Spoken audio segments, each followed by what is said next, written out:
Hey everybody, thank you guys so much for joining us today. Class is in session. This is your host Luis. And this is Kyle, and today we're going to be doing another episode of Leader Roulette, where in this one I will be playing Surge Goku, tricolor build of mine, and Luis will be playing Mono Black Masked Saiyan. So let's hop into it.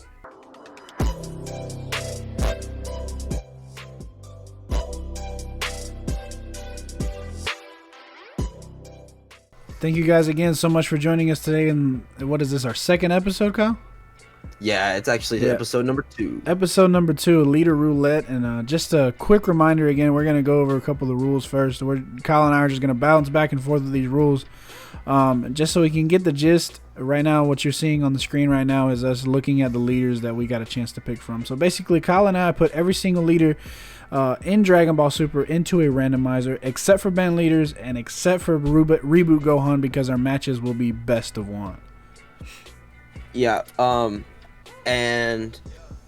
so you roll 3 times. If you choose the first leader, you can't roll again. If you choose the second leader, you can't go back and you can't roll again. And if you choose the third leader, you have to pick that leader.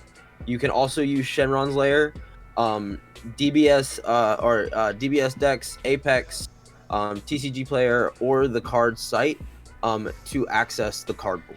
That's right. Our original rules state that each player has exactly 1 hour to build a deck. But just because of time, I think from here on out, we're just going to do 30 minutes. So you have 30 minutes to build a deck. And like Kyle said, you got access to Shenron's Lair, TCG Player, other sites, DBS decks, anything like that. And again, every single card in the game is permissible except for banned cards. And each player must use the current errata text for each card that has an errata. Yeah, there's also 2 extra that we put in. Rule number 1 is that after a leader has been used, it is scratched from the list, and that is no longer available for roll. Also, the winner of the episode gets 1 pack from the loser. So we're gonna go ahead and jump into it, and I'm gonna do my turn, and Kyle's gonna do his turn. I hope you guys were able to see my first turn. I went ahead and passed my turn right here. Yeah, so so it's a main red-blue with a splash of yellow. Turn 1, I charge the Frost Deadly Poison just to get that yellow online and have that blue. And then I charge Swing and Pass. So I got a couple different cards in my hand here at the beginning of the turn. I've only taken 1 hit. Kyle's taken 2. For those of you guys that don't know what BMS does, when he swings, he bursts 3 and then he draws 1 card. And it kind of hurt me big time. I went ahead and burst my secret, same as the first episode. My secret ends up in the drop area way too early. And Kyle just activates a Sense Bean so he can have his cards back up in active mode. All of his energy back in active mode. And yeah, I can't really overwhelm yet, so I just go ahead and pass my turn. Yeah, I was hoping he was going to swing twice. I was trying to ape here just to get a double striker on board before he's able to access Koitsukai. And so I didn't have anything good to charge. I really was debating on what I was going to charge, so I just ended up charging the Champa. Go ahead and swing. This is why I love Surge Goku even after the errata, because you draw 2, you pitch 1, and I play 4 monkey, so it's just an automatic pitch for me. I don't think I really played anything here. Luis is going to go ahead and combo Koitsukai just to get it in the drop because he knows I do play a lot of reactive stuff. I'm going to go ahead and monkey here just to get that hand size up because I know that his deck is going to struggle with that, and I go ahead and pass. So when he passes, I have 3 Secret Identity Masked Saiyan, so it's good for board removal, but Kyle doesn't really have anything, so I just go ahead and charge 1. 3 is way too many in my hand. So I just swing with leader again, burst 3, draw 1, and now I have a couple different cards I can use in my hand. Different cards I have a lot of cards in the drop area so that I can go ahead and overrealm. So what I do here is I activate Majin Buu and I put him in the warp area. So at the end of the turn, if I pitch a black, I get to draw 2 cards. So then I tap 2 for a pretty expensive Demon God Demigra. I think it's about $30 right now. So good thing I don't have to buy any of these cards. But this guy's a Dark Overrealm or Overrealm 5 for 2 energy. He removes a card on board and then you get to draw a card. He didn't have anything, but I did swing at him. And when he swings, he warps a card in my opponent's hand. And Kyle responds here with a Sense Bean and then taps 2 energy to play this Grade 8 Bardock. So he's put something in the rest mode. After he's comboed with, you get to play him, and then he draws a card. And I don't do too much after this. I just go ahead and pass my turn. Yeah, so that's an optimal play for me. I hate that I had a bean to do it, but getting that ape up on my opponent's turn is really good because it's really hard for him to interact with it. I believe at this point I had like 2 to 3 topos in my hand, and I know he had Kotsukai, so I just went ahead and charged the topo. I go ahead and activate another ape. I'm looking for stuff. I don't really have anything good in my hand. I go ahead and swing. I pitch another ape because that's what Surge Goku does, and it's really good. And I believe here I'm just gonna swing with everything on board. I'm gonna go ahead and awaken here because I am at 4 and I kind of need the energy up. I wish I could have held it, but it was just really hard. I didn't really feel like I had the ability to hold it going forward. So with that, I can't quite remember what I do here. Luis is just gonna combo out of this attack, I believe, or try to. He's gonna put 2 cards. Yep, he's gonna go ahead and combo out Gravy, Kotsukai, which that Gravy has proven to be really good going forward in this new meta. What else am I gonna do here? Oh yeah, I go ahead and swing. I try to clear this Demigra. I'm gonna go ahead and combo in another ape. Just to see what he does, and then he doesn't have any energy up. He's not really gonna leave energy up, so I was like, well, this is just busted. He goes ahead and combos out, which I don't blame him that Demigra's busted. I'd rather save it. It really hurts his hand advantage though, which I know Luis can attest to this. That hand advantage killed him. And then I go ahead and pass. Yeah, so my hand's not looking too great, and I went ahead and got rid of one of the only negates that I saw in the whole game. I think I only got this chance to see 2 because the rest of them just got warped. And I forgot to actually activate Majin Buu at the end of my last turn, which really hurt me big time. So I know he's got topos in hands, and those apes are 20k, so I went ahead and just activated Kotsukai, which honestly wouldn't hurt him too bad. It might be worth it to him, but I just wanted to see what I could do, and Kotsukai just put one of my super combos in the bottom of the deck so I can draw a card. I can't really have access to my super combos right now because I'm not taking a lot of hits here, but I go ahead and swing with Demigra. I'm trying to clear his board and to get rid of cards in his hand. Try not to give him too much value if it's possible any. And I think Kyle actually ends up losing this guy. He warps that card out of his hand, and he uses a super combo, which restands an energy during my turn. And he ends up taking this whole play back, I think, right here. Actually, yeah. So then I swing with my leader at his leader. Same thing. Burst 3, draw 1. Nothing crazy, nothing great. But now I have cards in the drop area if I need to warp anything. So I go ahead and activate Overrealm with this, I think his name is Secret Identity, Masked Saiyan, just to get rid of warp his ape on board, because those double strikes do hurt a lot, and not looking forward to those. So I was trying to pitch ape off of Boo's ability, but it has to be a black card, and ape is yellow, so that hurt me a little bit. So I end up pitching a super combo, and then just drawing 2 cards and then passing my turn right here. Yeah, so I know he's passing, so I just go ahead and set up. Go ahead and draw my card.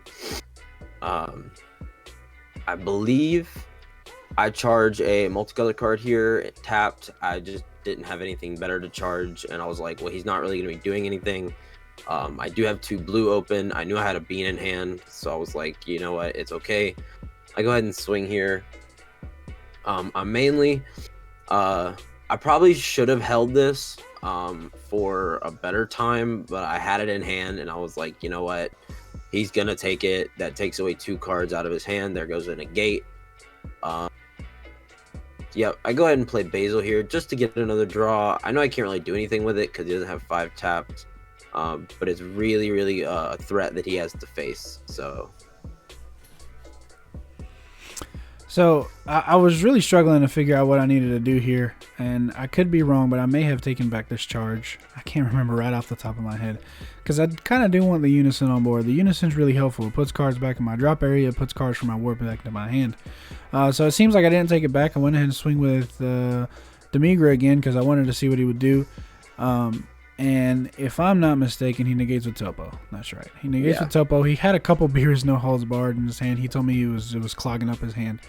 I didn't want that many anyways. So I'm trying to figure out at this moment, is it worth it to swing again? Is it worth it to do a little bit more pressure just to make him drop cards from his hand? Does he want to go down below 3 life? A lot of people try to stay in that sweet spot, anywhere between 2 to 4 life. Is what people have a tendency to try to go for. And the reason why I think it might be worth swinging is because I have an ape in my hand, and ape is just going to let me draw and is going to get my hand back up, and I thought that might be worth it. So I was thinking about playing Gohan here, but it just wasn't going to work, so I just kind of take that back. And I'm sorry, I probably should have edited out this awkward moment in our game. But I'm just sitting here trying to figure out what I want to do. Again, I apologize for the awkwardness. And, Dark Mask King was in my hand for a while, and I probably should have played that, but I didn't. So I end up swinging with my leader at his leader, so that I'm forced to pitch 2 cards from my hand. I think if I would have just kept that Gohan in my hand, I would have been fine, longer down the game. But I go ahead and I draw an extra ape off of my leader swing. And just to try to force him to, get a couple cards out of his hand or whatever, I go ahead and combo my second ape. And I'm trying to bring my hand back to normal. He uses a super combo here, and he plays himself a cooler. And he -10s my Demigra. And then he makes me mill a card. So I go ahead and activate both of my apes. But now I have what could potentially be a secret if they ever, rewrite that card in the future. It needs to be a secret, right? The card's busted. Right. It's pretty good, yeah. If it was Dark Overrealm, then it definitely has to be like a secret or something like that. But I don't do much more here. Again, I apologize for the awkwardness in this part of the game, but I just passed my turn. Yeah. At this point, I had a Fu in my hand. So I knew that I was just biding my time. I thought about playing that Piccolo, but at this point, it really wasn't doing much for me. It wasn't going to really do anything. I go ahead, I draw the 2 cards. I activate Basil's ability. Now I'm just trying to take him down. I go 29k single just to get another body on board. I probably shouldn't have. I had a Frost in my hand. If I would have known he had Fu, I wouldn't have done that because I would have held the Frost. And then he would have been SOL. So he's going to negate here. He tries to get back Koitsukai, but then he realizes that I think he probably could have gotten Koitsukai. No, Koitsukai is an extra card, so he can't do that. Oh. It has to be a battle card with that negate. You sure it's an extra card? Yeah, it has to be an extra card. Okay. And then... Well, now I'm second guessing myself. I don't know if it's an extra card. I think it's a battle card. I think we got that wrong. Man, I really don't so think you're gonna... I'm gonna look it up while you talk. All right. So yeah, he puts Koitsukai back in. Yeah, it's a battle card. Okay. Dang, that could have really changed the outcome of this game. Absolutely. But yeah, I'm just swinging face here. I want to get as many cards out of his hand as possible, because I know he probably doesn't want to go down to 4 life. And so I'm just swinging ham. He's got the Fu in hand. He's confident. And then I just pass. So I was taking the life because I knew he was coming after my hand anyway. So I was like, you know what? If I don't beat him this next turn, I'm gonna lose anyhow. Kyle actually has the he's pretty notorious for playing Fu in just about any deck that he can. So I know that he has it. So I just want to play it before he does. It's a good card. I don't blame him for playing it. And I know he doesn't have any counterplays because he doesn't have a unison, except for, like he said before, I think it's Frost Deadly Poison. But his energy is pretty low, so unless he activates a Senzu Bean here, I'm probably gonna go ahead and play it. So I use my leader's backside ability, and basically I swing, or I activate his main. I can put 3 cards from the top of my deck in the drop area, and then pick a card in my drop area and put it in my hand, as long as its energy costs 4 or more. I play the Fu, and after I play the Flu, I swing with Demigra, and I make him warp that extra card, the negate. And he takes that, and then he takes that hit, and then I swing with my leader at his leader, And he also takes that, and then I swing with Fu 30k double strike, and I combo with everything I have. That's 30, 40, 50 double strike, and he can't activate any skills, so he can't use his super combos ability. But these super combos are really good because they already have 10k, so he doesn't have to activate it. So it does get rid of a big chunk of his hand, but it doesn't matter at this point. He's got double strikes on board, and I've got nothing in my hand, so I just go ahead and pass my turn. Yeah, I knew I have him at this point. I knew that I just had to survive the Fu swing, which is why I was taking all that damage. I was like, he's tapped out. I have to be able to survive the Fu. And I actually ended up ripping a super combo and a 5k combo off the life. So here I'm going to swing with Ape. And that's going to be the game. Again, thank you guys so much for joining us. This is the Black Masked Saiyan build that I worked on. There's a couple different things that I probably should have done differently. So you guys let us know down in the comments section below if there's anything that you would do differently if you got a chance to play this leader. Alright guys, this is my SurgeKu build that I played today. Let me know how I can improve it, if I need to improve it. I know it got the errata. So without further ado, we're praying for you guys. We love you. Class is dismissed.